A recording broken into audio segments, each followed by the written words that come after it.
محترم ناظرین، قربانی کا وقت قریب ہے۔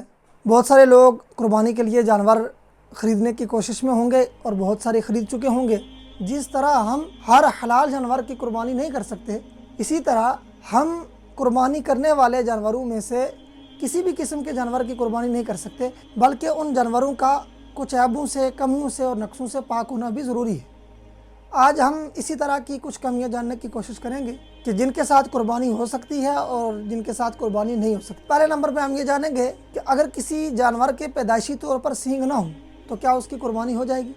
تو بہتر یہ ہے کہ آپ سینگ والا جانور خوبصورت لگتا ہے تو اسی کی قربانی کریں، یہ مستحب ہے، کیونکہ حدیث پاک میں آتا ہے کہ نبی اکرم صلی اللہ علیہ وسلم جب قربانی کا ارادہ فرماتے تو آپ 2 ایسے مینڈوں کو خریدتے جو سینگ والے ہوتے تھے، خوبصورت ہوتے تھے اور موٹے تازے ہوتے تھے۔ لہذا بہتر تو یہ ہے کہ سینگ والے جانور کی قربانی کی جائے، لیکن اگر کسی جانور کے پیدائشی سینگ نہیں ہیں اور اس کی قربانی کوئی کر رہا ہے تو بغیر کسی کراہت کے قربانی ہو جائے گی۔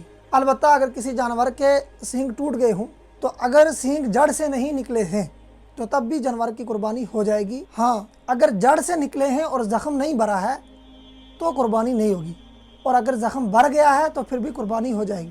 اسی طرح اگر کسی جانور کا کان چر گیا ہے اور چرنے کے بعد وہ اسی کے ساتھ لٹکا ہوا ہے تو اس کی قربانی بھی ہو جائے گی، لیکن اگر وہ گر گیا ہے تو اب اس صورت میں اس کی قربانی نہیں ہوگی۔ اگر کسی جانور کے کچھ دانت ٹوٹ گئے ہیں لیکن وہ چارہ وغیرہ کھا سکتا ہے، 2-4 دانت ٹوٹے ہیں، تو اس جانور کی قربانی بھی ہو جائے گی، لہذا ایسے جانور کی قربانی میں بھی کوئی دقت نہیں ہے۔ اس طرح کے مزید مسائل کو جاننے کے لیے ہماری اس ویڈیو کو لائک کریں، زیادہ سے زیادہ لوگوں تک پہنچائیں اور ہمارے چینل کو سبسکرائب کریں۔